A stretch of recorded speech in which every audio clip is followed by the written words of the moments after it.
So in today's video, we are going to be talking about the best sensitivity settings and attachments, as well as I do want to go over all these new audio settings as well. I'm just going to explain them and tell you what you should use. We're going to talk about FOV, sensitivity, everything, but let's get into it. So starting off with my settings, first let's just go through everything so you guys can see general. You don't need anything on. Actually, no, there is the new stun VFX. This will basically make it to where if you get stunned, your screen will go completely dark and then it will come back. Or you can have the normal white flash. The dark glare is really cool, and it could be really good if you play super close to your monitor and you don't feel like getting literally flashbanged IRL, but it just feels weird to me. So I will not be using it. I've used the white flash forever, so I'm just gonna continue to use it. But it is pretty cool. Definitely give it a try and see which one you like more.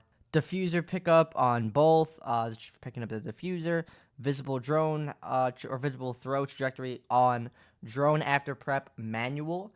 This basically makes it so that way it doesn't automatically exit you off of the drone after the prep phase is over. So if you're trying to run away with the drone and all of a sudden the prep phase ends and then you have to go back on your drone and it's already gone, don't have to worry about that. Just make sure you have it on manual. Then we have HUD. I have my compass on simplified. The rest are really all preference. Do whatever you want with that. Now the audio settings. I need to change some of these. I was messing around with them. Let me just show you. Night mode is what I use over hi-fi. If you swear by hi-fi, go ahead and use it. I prefer night mode. Master volume should be in between 90 and 100. It's really up to you. In-game SFX volume. Set the volume for all sound effects during gameplay that are not music or voiceovers. I'd have this maxed out. This one is very important. Definitely max this one out. In-game music volume. This is just the volume of the music. I have this shit lowered because I'm not trying to listen to some music, bro. Menu SFX volume. This is like the noise of moving around like this. Preference, make it whatever you want. I'm just putting mine on 60. Menu music volume lowered.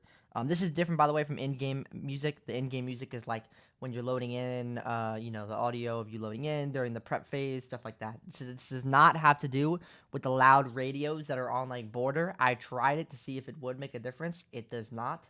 Voiceover volume. This is just the guy who's talking, how loud you want him to be. Now, these ones, though, are important. Make sure that you have it either on gameplay focused or maximum. To save you guys a ton of reading, this is basically like the minimal is just hearing grunts, quips, and people when they're downed. Team focused is minimal plus that, like people being trapped and spotted. Gameplay focused is all the above, and basically like people reinforcing. You want that on. Just make sure you don't gotta worry about anything. Let me just tell you ahead of time. Make sure you have at least gameplay focused on. I'm just gonna use maximum because I don't really care. Just enriches lore with personality to the operators. That's cool, but I just keep it on maximum. Doesn't really matter to me. And the guy talking, have it on, and then stereo. Now for the display, I use 90 FOV. All preference. A lot of people use 84. Like a lot of people use 84. Not me. I need my 90, but use 84 to 90. Brightness, I play on 75. Controls now. This is what everybody's here for. You guys probably skipped to this part. I won't lie to you. Vibration enabled. All preference. People hate vibration. I need it. Gadget deployment advanced. This is like if I'm going to put a thermite on a wall and somebody runs out on me, I'm not stuck in the animation. So make sure you have advanced on. Drone deployment advanced. This will help you if you want to bait out drones. Let's say you throw a drone and somebody runs out. It's not going to automatically throw you on the drone. You throw the drone and then you go on it. This is much better. Leaning behavior alternate. Obviously, this is just a hip lane. Look conversion disabled. Controller rotation classic. I hate updated. Classic is way better. Yo, I'm eating a McDonald's frap right now. Yo, so good. I had a tooth pulled, so I can't eat it with a straw, so I have to eat it with a spoon. Back to the video, though. Vertical sensitivity is going to be on 50. Horizontal sensitivity is going to be on 100. Left stick, dead zone 5. Right stick, dead zone 5. Then these two are going to be on 0. Now for the controller ADS, 1924. These ones don't matter. I don't care about these ones. If you want to, put it on like 30 or something. But 1924 are going to be the main ones. And you may be saying, well, why would you use such a slow sensitivity? Just wait a moment. So then we go down here and we have the advanced settings. Okay. These are very important. Horizontal look acceleration. I'm going to explain these real quick to you for the people who don't understand, but it's 25, 20, 0.15, 0.35, 35, 30, 0.15, 1.0, 2, 0. So it's basically like explain why I use these. You don't need to use these on your sensitivity, but if you're going to use my sensitivity, I'd recommend them. This basically makes it so that way, if I'm on my 1924 sensitivity, so it's nice and slow. But if I do need to flick, as we can see by this chart right here, it zooms in and zooms out. That basically means that when I move this analog stick to the right a certain amount, this sensitivity is going to kick in, okay? So let's say I needed to flick on somebody to my right, but I'm on a slow sense. I hit my analog stick X amount right to the right.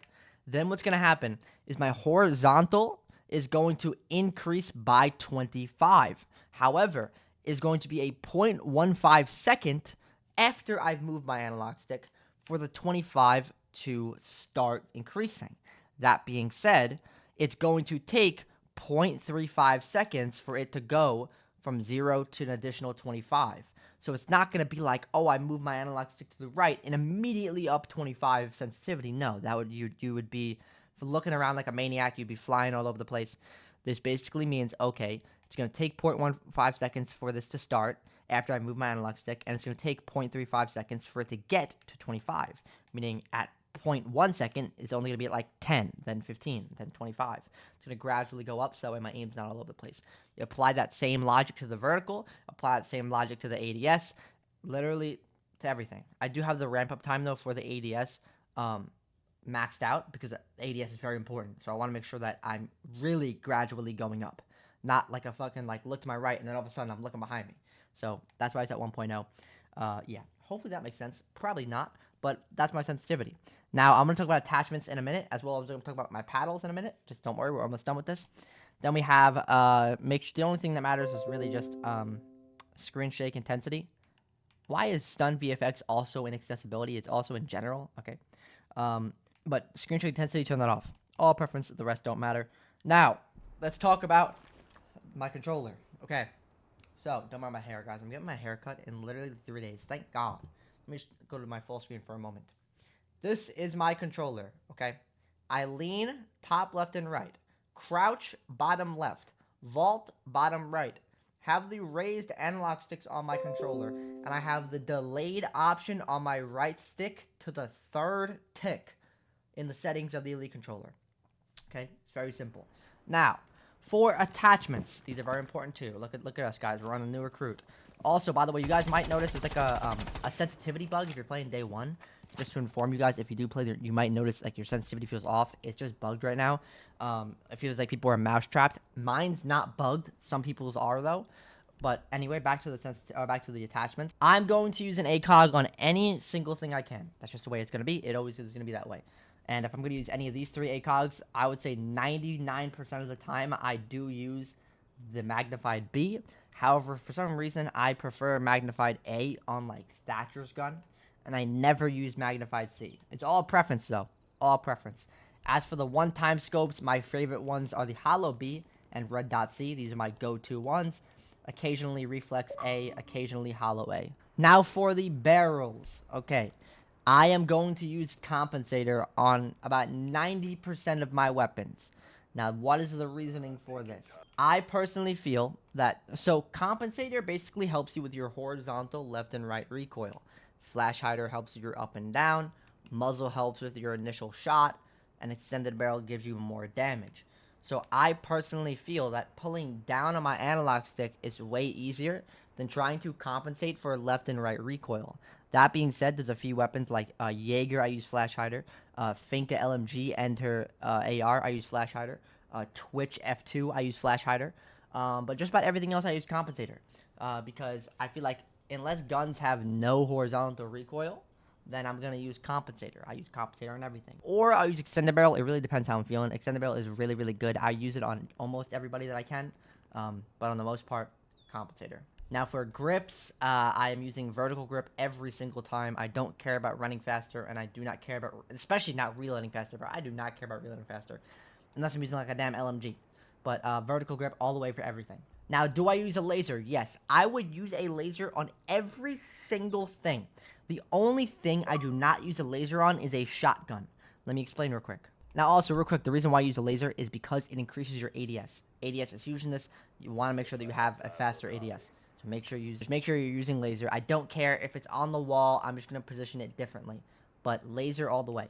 Now, the reason why I've kind of stopped using lasers on shotguns is because the laser does get shown. Now, like I mentioned, oh, well, why don't you just move it a different way? It's very different with a shotgun. With an AR, I can move it a different way and readjust because I can spray.